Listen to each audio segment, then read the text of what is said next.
Ready start. माननीय सदस्यगण, मैं इस विधेयक पर चर्चा में भाग लेने वाले सभी सदस्यों का आभारी हूँ। मैं मंत्री जी का भी उनके समझबूझ भरे भाषण के लिए आभारी हूँ। जैसा कि मैंने यह विधेयक पेश करते समय ही स्पष्ट किया था कि इस बात से कोई इनकार नहीं कर सकता कि हमारी सरकार गरीबी हटाने के लिए और देश में बेरोजगारी हटाने के लिए प्रयत्नशील है।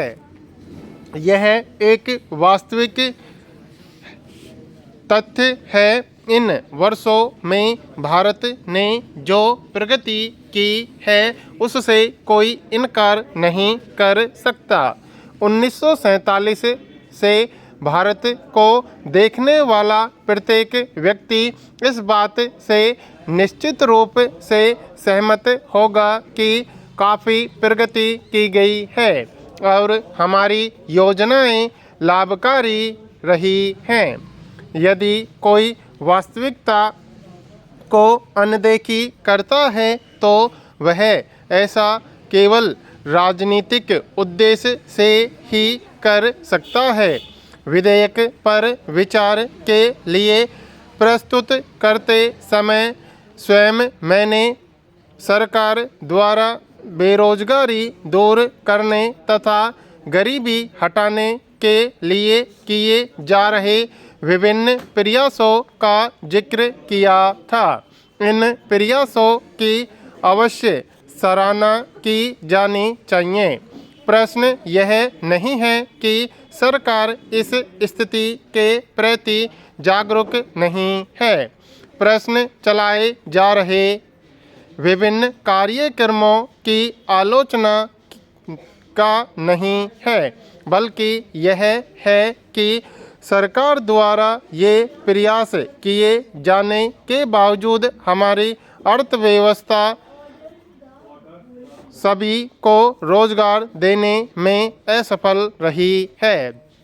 इस असफलता को दूर करने के प्रयोजन से सभी नागरिकों के लिए काम सुनिश्चित करने हेतु यह विधेयक लाया गया है। यह विधेयक प्रत्येक नागरिकों को काम से इनकार करने का अधिकार देने के लिए नहीं, बल्कि सभी को काम देने के लिए है।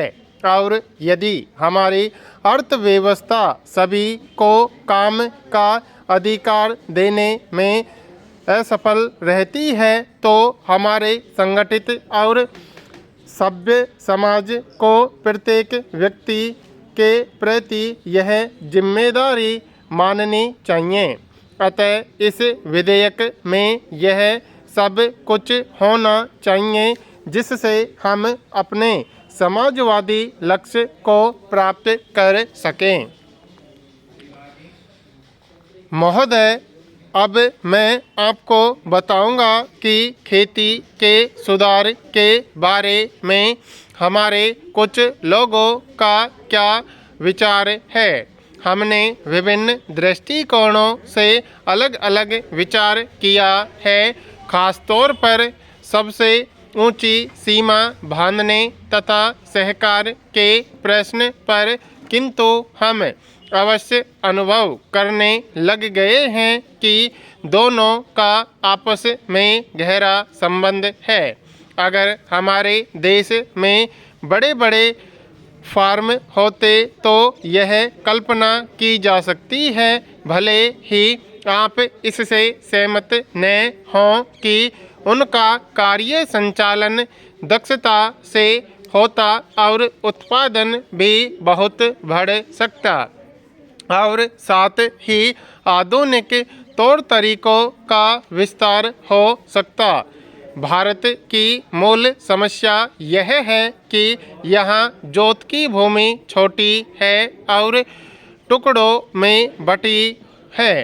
साधारण तौर पर मैं कहूँ तो यह 1, 2 या 3 एकड़ है।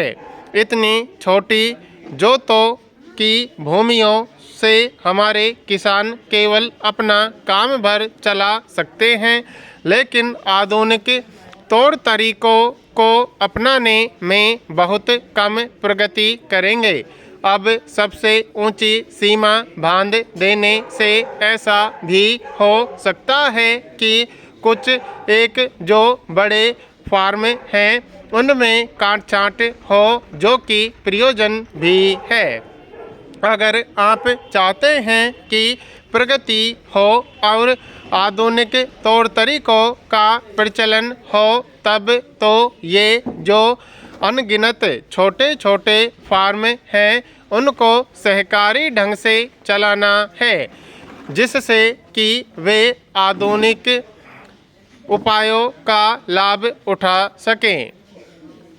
सहकारी ढंग से कार्य करने से मेरा मतलब विविध प्रकार से सहयोग देना।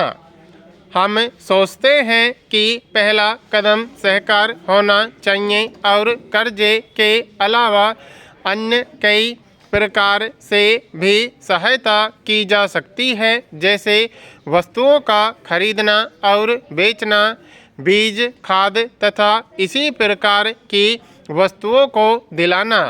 दूसरा कदम है धीरे धीरे बीच वाले आदमी को हटा देना। भारत कृषि प्रधान देश होने के नाते इसकी अर्थव्यवस्था कृषि पर ही निर्भर है। इससे पहले कि स्थिति गंभीर हो, हमें बेरोजगारी की समस्या को इस दृष्टिकोण से देखना होगा कि काम करने का हक हम सबको मिले। माननीय मंत्री आतंकवाद का उल्लेख कर रहे थे।